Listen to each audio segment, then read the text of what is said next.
जो मुद्दा हर TV debate से चीख चीख कर बोला जाना चाहिए, जिस मुद्दे पर अखबार की पहली सुर्खी होनी चाहिए, जिस मुद्दे पर आप जैसे प्रबुद्ध पत्रकारों को सवाल पूछना चाहिए और जिस मुद्दे पर प्रधानमंत्री मोदी की चुप्पी टूटनी चाहिए, वो मुद्दा है बड़े घोटालों का। लेकिन मेरा अपना मानना है कि इस देश में एक देश विरोधी, मोदी विरोधी संस्था है, वो इंटरनेशनल साजिश का शिकार है और उस संस्था का नाम है CAG, controller and auditor general. सरकार के सारे खर्चों का ऑडिट करती है ये संस्था। बड़ी देश विरोधी संस्था है। एक नहीं, दो नहीं, तीन नहीं, सात बड़े सीएजी घोटालों का पर्दाफाश पिछले कुछ ही दिनों में किया है। तो मेरा तो अपना मानना है कि प्रधानमंत्री मोदी को तुरंत एक रेड करवानी चाहिए। ईडी, सीबीआई, इनकम टैक्स, जिसकी भी कराना चाहें, ताला लगवाएं इस संस्था पर और जेल भेजने का काम करें सीएजी के इन लोगों को। इन लोगों को क्या लग रहा है, प्रजातंत्र चल रहा है कि आप रिपोर्ट निकालेंगे और सरकार को आईना दिखाएंगे और सरकार से सवाल पूछेंगे कि इतनी बड़ी बड़ी धांधली कैसे हो रही है? अरे ये सब प्रजातंत्र में किया जाता था। ऐसे ऐसे पेपर फेंक फेंक कर एंकर, एडिटर तब शो करते थे जब प्रजातंत्र था। अब जब प्रजातंत्र नहीं है तो ऐसी एजेंसीज का क्या मतलब है? लगवा दीजिए तुरंत ताला इस पर और भेजिए जेल। इनकी हिम्मत कैसे हो रही है एक नहीं, दो नहीं, सात घोटालों का पर्दाफाश करने की? और बड़े बड़े घोटाले हैं, बड़े बड़े मंत्रालयों के घोटाले हैं और ऐसे घोटाले हैं जिन घोटालों से आपके जेब पर डाका डाला जा रहा है, ये याद रखिएगा। लेकिन मोदी जी कहां कुछ गलत करते हैं। मोदी जी ने बड़ा पैसा खर्च करके खूब सारे मीडिया प्रचार प्रसार से अपनी एक छवि बनाई थी। दिन भर ईमानदारी ईमानदारी ईमानदारी की उस छवि का दंभ भरते हैं। अब ये सीएजी रिपोर्टें जो हैं, एक नहीं, दो नहीं, सात, वो उस छवि को पूरी तरह से ध्वस्त कर देती हैं, बर्बाद कर देती हैं। तो कुछ सवाल बनते हैं, लेकिन इस देश विरोधी संस्था को तो बंद होना चाहिए भाई। बहुत गलत बात है, मोदी जी के साथ बड़ी बेइंसाफी है। उनकी नाक के नीचे जो घोटाले और भ्रष्टाचार हो रहा है उसको उजागर कर रहे हैं। भला बताइए, ये काम है संस्थाओं का? कैसे ये काम कर रहे हैं? पक्का किसी इंटरनेशनल साजिश का साथ देते हैं ये। शुरू में करूंगी 7 घोटाले। एक पहला है भारतमाला प्रोजेक्ट से करीब 70-75 हजार किलोमीटर की सड़क बननी थी और इसका पैसा CCA, cabinet committee on economic affairs, जो आर्थिक मामलों की कैबिनेट कमेटी होती है जिसकी अध्यक्षता स्वयं प्रधानमंत्री करते हैं, उन्होंने इसका फंड दिया था। और फंड ही नहीं दिया था, वो इसमें पैसा खर्चा कैसे होता है उसकी निगरानी भी करते हैं। इसमें जो भी टोटल, और इसका हम आपको प्रेस रिलीज में सारे फिगर्स दे रहे हैं, इसमें 15 करोड़ 37 लाख रुपए पर 1 किलोमीटर सड़क बननी थी। इन लोगों ने बढ़ाकर 32 करोड़ 17 लाख कर दिया, दुगने से भी ज्यादा। और ये पीएम की निगरानी में सीसीए की नाक के नीचे भारत सरकार के आंखों के सामने हो रहा था। सिर्फ पैसा ही नहीं दोगुना किया गया, इसमें और भी बड़ी धांधलियां सामने आई हैं। इसमें पता चला है कि फर्जी दस्तावेजों के आधार पर बिडर्स का चयन हो गया। बिडिंग प्रक्रिया में बड़ा फर्जीवाड़ा सामने आया है। विस्तृत परियोजना रिपोर्ट पर काम भी नहीं हुआ। एस्क्रो अकाउंट से करीब 3,500 करोड़ रुपए का हेरफेर हुआ। और सबसे बड़ी बात यह है कि इसके किसी भी जब रोड बनता है तो एक सेफ्टी कंसल्टेंट रखा जाता है कि आपके और हमारे जैसे लोग जो इस देश के नागरिक हैं जब सड़क पे चलें तो सुरक्षित रहें। सरकार ने यह भी जरूरी नहीं समझा। भारतमाला के कितने ही हिस्सों में एक भी सेफ्टी कंसल्टेंट नहीं है। तो अगर आप भारतमाला की किसी सड़क पर चल रहे हैं करीब 70,000 किलोमीटर की, तो अपनी जान की, अपने माल के, अपने खुद के रखवाले आप हैं। सरकार की जिम्मेदारी नहीं, क्योंकि उनके पास सेफ्टी कंसल्टेंट रखने का टाइम ही नहीं था। तो भारतमाला में दुगनी करी लागत और हर तरह के फर्जीवाड़ा करके भगवान जाने किसको किसको ये टेंडर दिए गए, जिन्होंने सेफ्टी कंसल्टेंट्स तक नहीं रखे। एस्क्रो अकाउंट से हेराफेरी हुई। फिर यही द्वारका एक्सप्रेसवे, द्वारका एक्सप्रेसवे में स्वीकृत लागत जो थी वो करीब 18 करोड़ प्रति किलोमीटर थी। सरकार का कहना है बहुत बढ़िया बना है द्वारका एक्सप्रेसवे। अच्छी बात है, बनना अच्छा भी चाहिए। उसकी कीमत 250 करोड़ प्रति किलोमीटर हो गई। कहां 18 करोड़ प्रति किलोमीटर स्वीकृत और कहां 250 करोड़ प्रति किलोमीटर। और आप ये सोचिए कि 2 किलोमीटर बनाने में 500 करोड़ खर्चा हो गए और उस 500 करोड़ में मंगलयान पहुंच गया। यह सरकार की असलियत है। मंत्रालय ने एक एक्सप्लेनेशन इशू किया, वो सवाल और उजागर करता है। क्या बन गया भाई ऐसा? कौन सा ऐसा विश्व का 8वां 9वां अजूबा बना जिसकी कीमत 18 करोड़ से बढ़कर 250 करोड़ प्रति किलोमीटर हो गई? अब ऐसा हाईवे बना होगा जिसमें आप चेहरा देख सकते होंगे, अन्यथा तो इतना कीमत बढ़ना बड़ा मुश्किल का काम है। महंगाई की वजह से इतनी कीमत बढ़ नहीं सकती है क्योंकि एस्केलेशन कॉस्ट उसमें होती है। तो ये कमीशन खोरी है, किसने पैसा खाया इसमें? तीसरी, टोल में लूट। आप सब लोग तो खूब टोल देते होंगे आते जाते वक्त। अगर दिल्ली से मुंबई आज जाना हो तो 6,000 रुपए का तो आप टोल ही दे दीजिएगा सड़कों पर। और मजाक नहीं कर रही हूं, जाकर देखिएगा 6,000 रुपए का टोल दिल्ली से मुंबई अगर आपको दूरी नापनी है सड़क से। NHAI का रूल है कि अगर टोल के पास या टोल वाली जो सड़क है उस पर कंस्ट्रक्शन होता है तो टोल की कॉस्ट 75% कम होगी। ऐसा नहीं किया गया।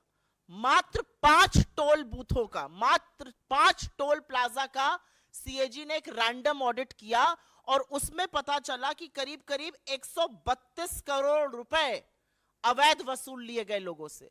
ये मात्र 5 टोल प्लाजाओं की बात कर रही हूं।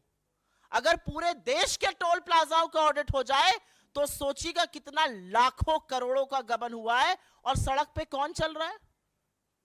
सड़क पे धन्ना सेठ चल रहे हैं या आप जैसे और हमारे जैसे मध्यम वर्ग, निम्न मध्यम वर्ग, गरीब लोग चल रहे हैं बसों से, गाड़ियों से, और वो सारा कॉस्ट निकालता है।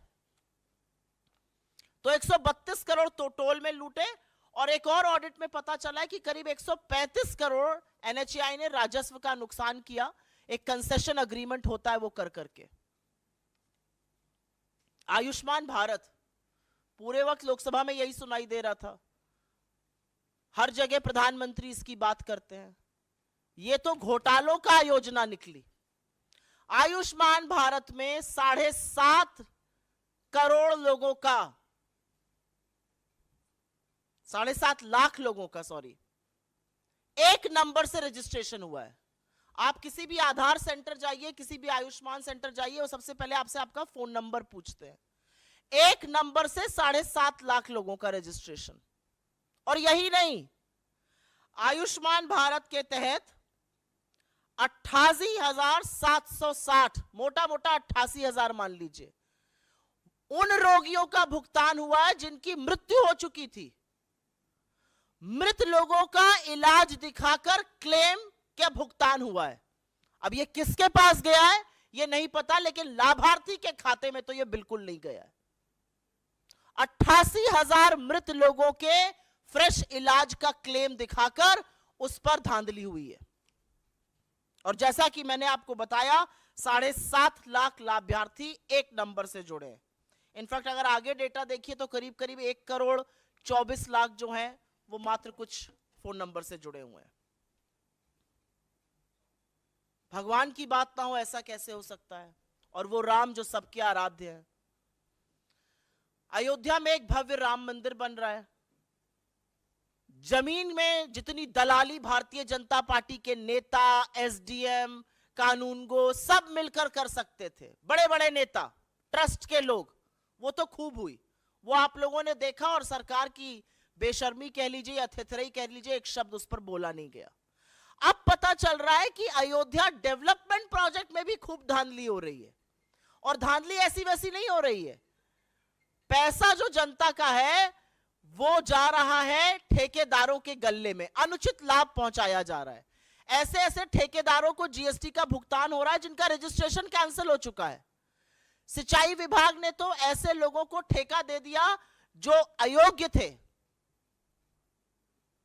जो कार्यान्वयन एजेंसी है उत्तर प्रदेश राजकीय निर्माण निगम, उन्होंने परफॉर्मेंस गारंटी का एक पैसा होता है जो ठेकेदारों से जमा कराना होता है, वो तक जमा नहीं कराया। तो ये तो भगवान के नाम पर लूट मची हुई। पहले जमीन की धांधली में सस्ते में जमीन लेकर महंगे महंगे दामों में ट्रस्ट को बेचकर खूब पैसा कमाया इन तथाकथित राम भक्तों ने। हमारे आराध्य को, हमारे ईश्वर को भी नहीं छोड़ा।